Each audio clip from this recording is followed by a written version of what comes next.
between in each minute.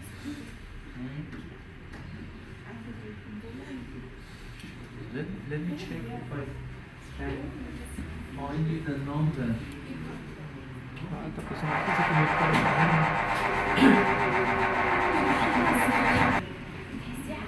For 1 second. Listen. 25 millimeter for 1 second. 60 seconds. How many? 1,500. Did you get it? एक बहुत 0.04 Did you get it? 25 millimeter for 1 second. For 60 seconds, 1,500.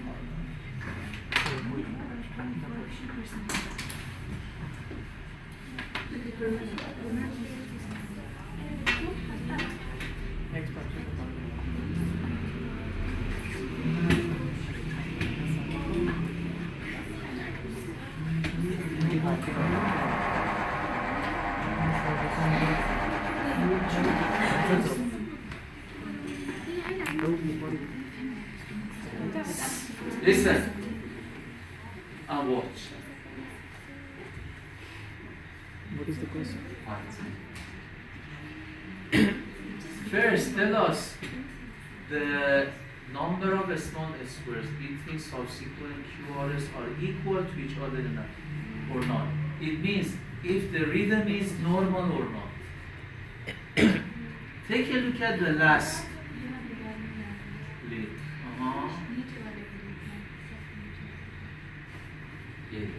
Equal? Yeah.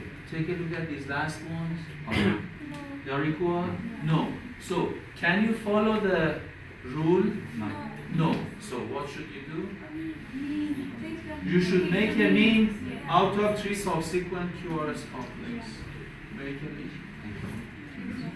So, this one. Okay, then, yes. How many small squares? So, 5, 10, 15, 20, 25, 30, 31. 31. And then 5, 10, 15, 20, 25, 30. 30? Yeah. 31, 30? 61. 5, 10, 15, 20, 25, 30, 35, 31. So 92. 92. Over 90. 3? And we have 30. 30. 30. So then, 1,500 over 30. It's 50. Am I right? Yeah. Thank you very much. Give him a big hand. Rhythm. Is it normal? No. In order to find out the rhythm is normal, it is better to check the P wave. So, and the best P wave that can be found in normal heart. This is not the normal heart. The normal P wave in normal healthy persons can be found in limb 2.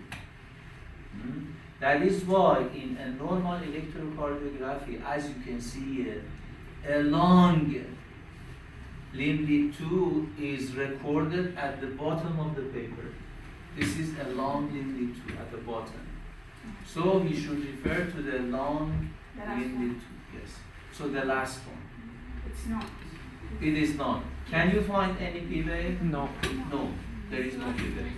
So, first you should find the P wave, the PR interval.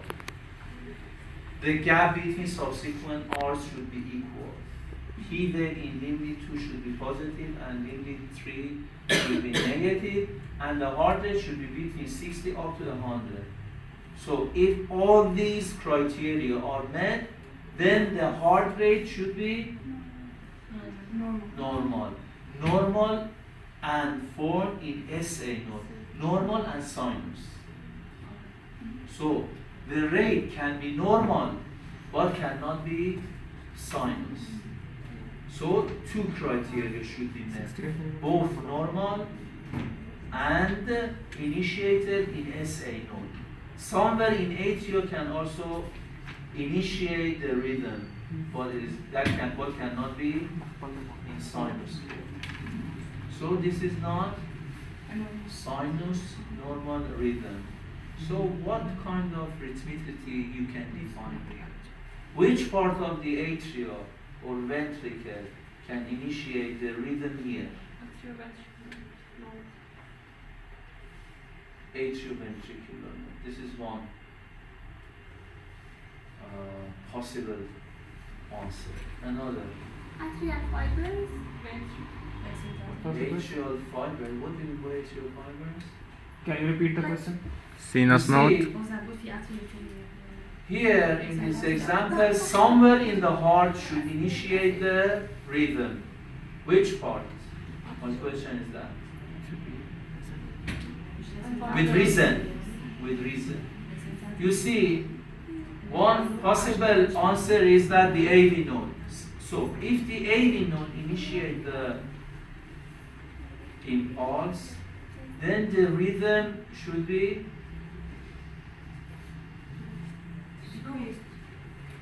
a slow one. The other one, is it regular or irregular? Definitely it should be regular. If there is no problem in the heart, that should be regular. Somewhere in the AV node, if initiates the rhythm, then that should be regular, definitely.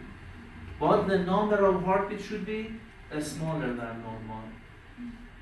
So, is it regular or not? No. It is not, because the subsequent QRS complex gaps are not equal to each other. So, this is not regular. So, AV node should be excluded. Whereas, so, another answer would be the bundle branches. So if bundle branches initiates the signal, then the ventricles should be ignited cell by cell. Then the QRS complex should be widened.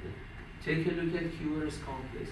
The normal QRS duration should be between 0.04 up to 0.08.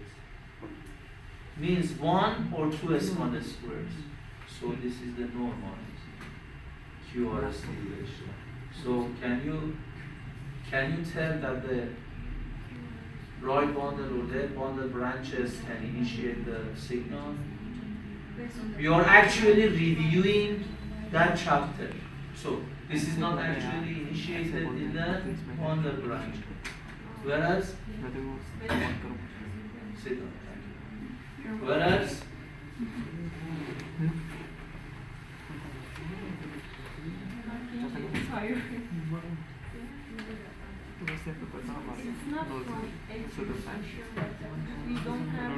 she says, I'm sure that, she says she is sure that the rhythm is not initiated in the atrium. How come did you come to this conclusion? But if you increase the sensitivity of the voltage, then maybe you may find some defects.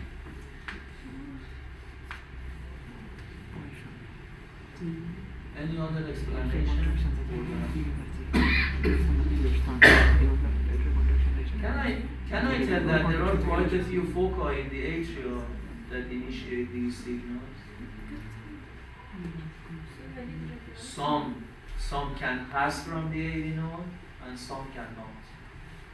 That is why the gaps between QRS complexes are not equal to each other. Take a look. They are not. The gaps are not equal to each other. Quite a foci in the atria, in the left atria, in the right atria, they are a chaotic situation in the atria. Quite a few foci are actually stimulating. Some is actually trapped in the AV node and cannot pass. And some can pass. And the rhythm is just like that. Is that a correct explanation? Yes or no? Any better explanation? No. This is called atrial fibrillation. This rhythm is called atrial fibrillation. Means a chaotic atria due to the ischemia, coronary occlusion, and organic diseases inside the atria or in the ventricle. For example, mitral valve stenosis, tricuspid valve stenosis. In tricuspid valve stenosis or in mitral valve stenosis, you will have a big atrium, left or right. And since the stimulus should pass a long path, then you will have different fibrillation, different patterns of initiation in the atrium. This is called atrial fibrillation, as you can see in the picture. Atrial fibrillation causes the atria to be in a stagnant position. They cannot contract. Since they are in a static situation, in a stagnant phase, then the blood would be in a static form and blood clot can form. And if there is a contraction in the atria, the clot can move to the brain, to the liver, to the lung, or to the lower extremities, and you will have the infarction at that side. Lung infarction, liver infarction, deep vein thrombosis, brain infarction or CVA, cardiovascular accident, are the side effect of the atrial fibrillation rhythm.